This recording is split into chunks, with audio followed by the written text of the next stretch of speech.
بسم اللہ الرحمن الرحیم۔ حضرت اسماء بنت ابو بکر رضی اللہ تعالی عنہ کی ایمان، قربانی اور بہادری کی داستان۔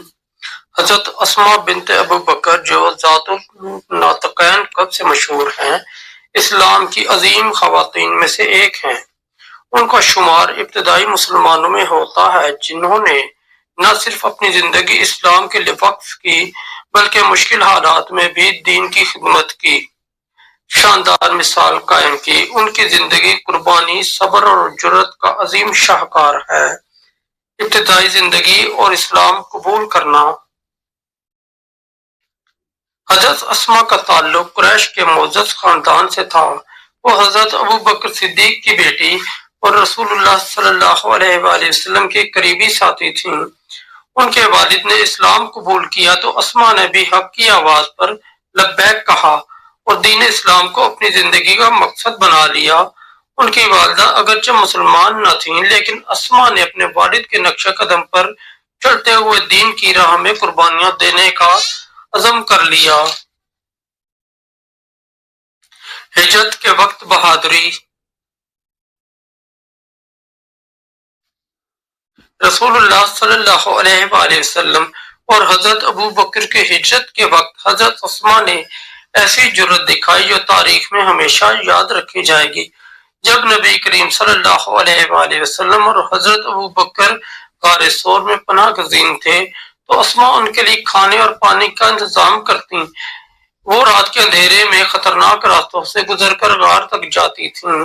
اس وقت قریش کے لوگ نبی صلی اللہ علیہ وسلم اور حضرت ابو بکر کو تلاش کر رہے تھے، لیکن حضرت اسماء نے اپنی جان کی پرواہ کیے بغیر دین کے کام کو ترجیح دی۔ لقب ذات النطقین۔ حضرت اسماء نے ہجرت کے دوران کھانے کا سامان باندھنے کے لیے اپنی کمر سے اپنا کپڑا پھاڑ کر دو ٹکڑے کیے۔ ایک ٹکڑے سے کھانے کا سامان باندھا اور دوسرے ٹکڑے سے پانی کا مشکیزہ باندھا۔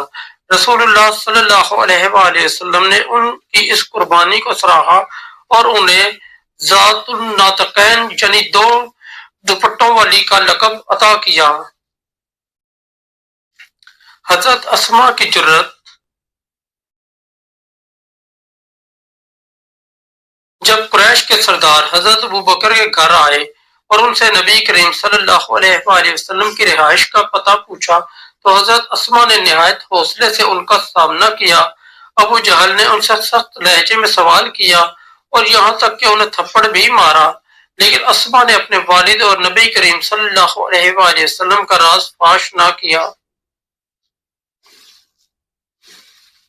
مدینہ میں خدمات۔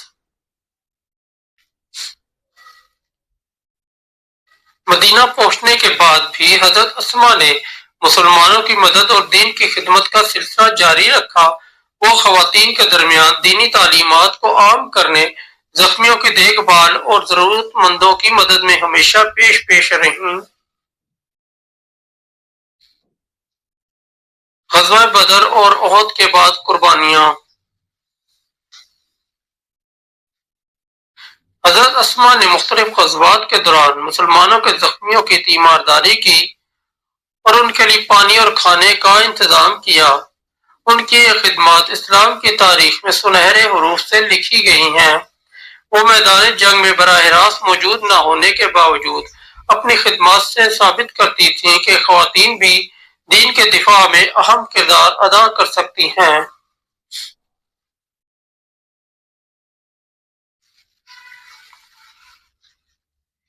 اولاد کی تربیت۔ حضرت اسماء نے اپنے بیٹوں کو بھی دین کی خدمت کے لیے تیار کیا۔ ان کے بیٹے حضرت عبداللہ بن زبیر نے اسلام کے دفاع میں عظیم قربانیاں دیں۔ جب عبداللہ کو شہید کیا گیا تو حضرت اسماء نے 100 سال کی عمر میں بھی جرأت اور صبر کا مظاہرہ کرتے ہوئے اپنے بیٹے کی قربانی کو قبول کیا اور اس پر فخر کا اظہار کیا۔ وفات۔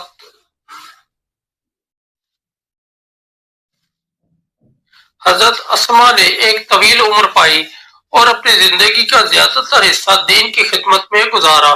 ان کی وفات تقریباً 100 سال کی عمر میں ہوئی اور اس وقت بھی وہ اپنے ایمان پر قائم تھیں۔ انہوں نے اپنے آخری ایام میں بھی دین کے اصولوں پر عمل کرتے ہوئے ایک مثالی زندگی گزاری۔